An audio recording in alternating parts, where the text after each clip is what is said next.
awalnya itu rasanya tuh sedihnya luar biasa. Adanya sawit masuk, kami tuh sama keluarga udah nggak akur, dan kami tuh merasakan betapa pentingnya hutan bagi kami masyarakat adat. Pertama untuk mencari bahan-bahan seperti anyaman, rotan, untuk bikin tanggo, untuk bikin tikar kami udah tidak ada lagi. Hutan kami udah hilang itu, kita kapan lagi bisa kembali seperti semula itu susah. Itu sebagai orang Dayak itu identitas kita kan tanah adat, hutan adat. Kalau kita orang Dayak tanpa hutan adat itu tidak ada maknanya.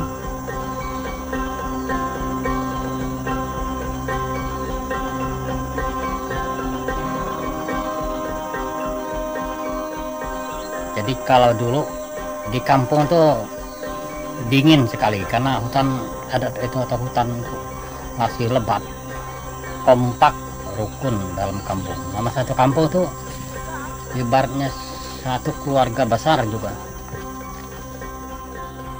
Sawit yang datang hari ini itu membawa masalah bagi kami.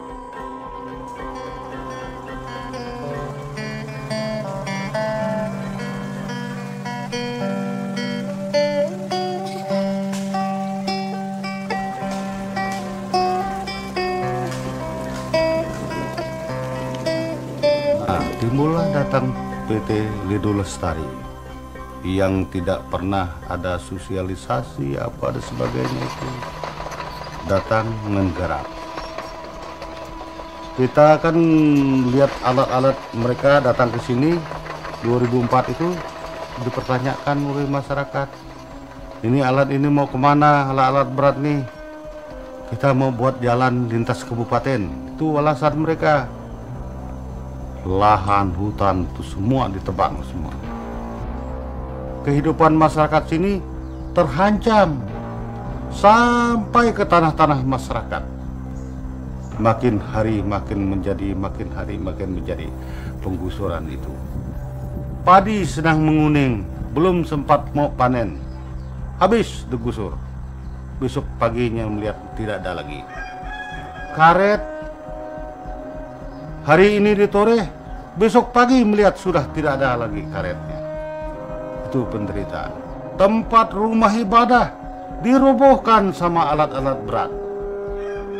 Rumah-rumah warga itu dibakar. Itu kekejaman perusahaan ini. Sangat luar biasa yang dilakukan oleh perusahaan itu.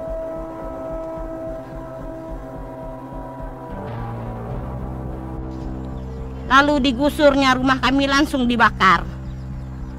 Langsung dibakar oleh Pak manajernya, Pak asistennya pun lihat di situ juga. Melihat mereka membakar rumah tuh. Sudah tumbang rumahnya, sudah dibakar mereka. Ke sana saya minta hukum adatnya, cuman dibayarnya 50.000 satu ekor ayam aja. Habis dia bakar rumah saya tuh, saya dengan ibu tuh nangis lah di situ, karena namanya bekas ibu mertua kita di situ semua kenang-kenangan.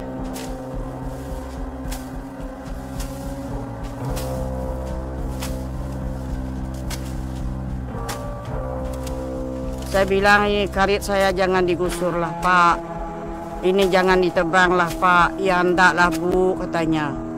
Sekali saya pergi, tanah bor ini sudah habis. Iya kah? Iya. Baru saya pergi dan betul-betul sudah habis digusur gitu. Tanpa pengetahuan saya Pak, digusur itu.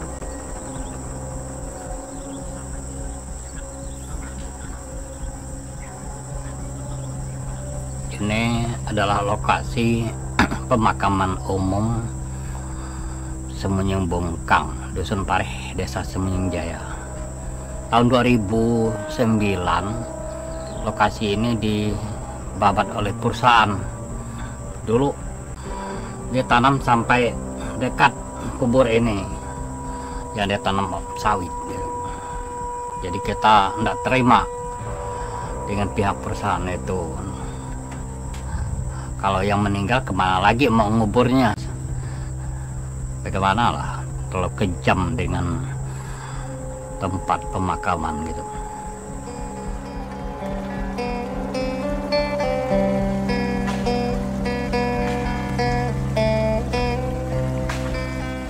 Jadi kita mulai beraksi, masyarakat itu 2005 itu mulai beraksi menghentikan kegiatan mereka, suruh mereka sosialisasi dulu pada masyarakat.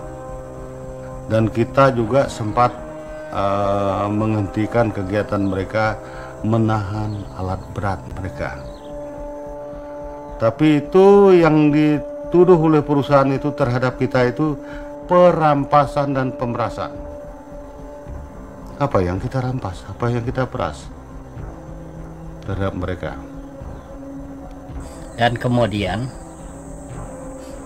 kita ditahan selama 10 hari, tahanan jail dan tahanan kota 20 hari, yang tidak boleh keluar Bengkayang ya. Karena kami dikriminalkan, ini alasannya apa ya, dasar mempertahankan hak itu salahkah mempertahankan hak? Nah, dan berkaitan dengan perlakuan kami di di dalam sel itu, di dalam penjara itu, kami diperlakukan yang tidak wajar lah, tidak manusiawi. Kami selalu dihancam-hancam oleh aparat-aparat di dalam sel itu, karena kami itu sudah melawan negara katanya. Negara mana yang kami lawan? Bangkit bersatu!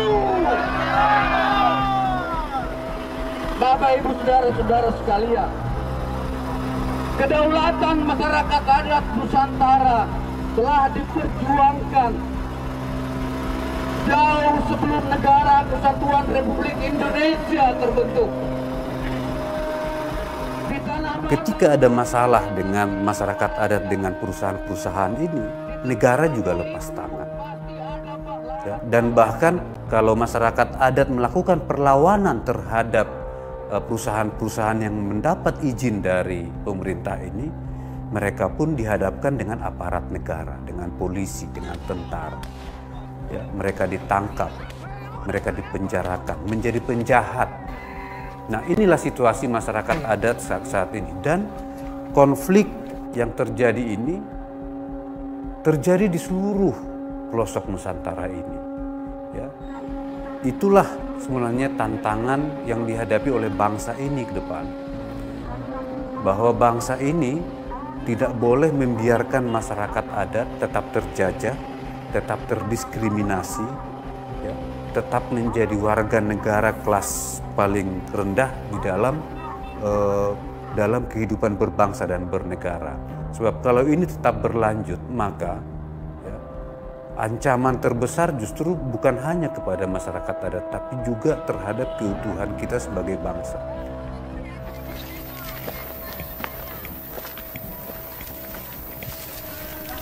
Saya yakin dan percaya kalau perjuangan kami ini tidak berakhir begitu aja. Supaya perjuangan kami ini juga selama 12 tahun ini, semoga Tuhan itu memberi titik terang yang jelas. Selagi kami tidak pernah merugikan masyarakat, saya yakin bahwa perjuangan suami saya dan teman-teman seperti Pak Sekdes sama Pak BPD, Pak Jamaludin, dengan masyarakat yang mendukung dia, pasti akan berhasil.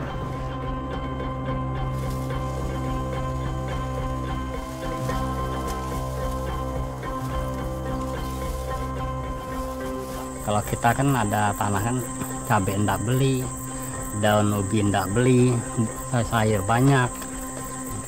Karena kita biasa bertani, biasa mencari ikan, mencari binatang, bercocok tanam, itu payah mau dihilangkan rasanya. Karena kebiasaan kita turun-temurun. Ya, sekarang banyak masyarakat kita yang udah habis tanah dicaplok oleh perusahaan ini, ya mereka masa bingung gitu. Kami ini pernah dijanjikan oleh perusahaan itu plasma Bukan plasma itu yang kami cari. Bukan itu yang kami minta. Bukan uang yang kami minta. Tapi kembalikan tanah adat kami.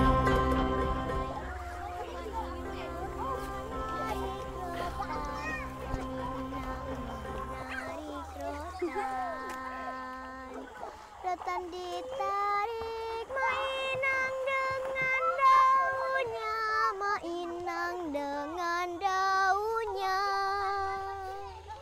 Ayo, ayo, mainang menari kondan, mainang menari kondan. Kondan ditarik.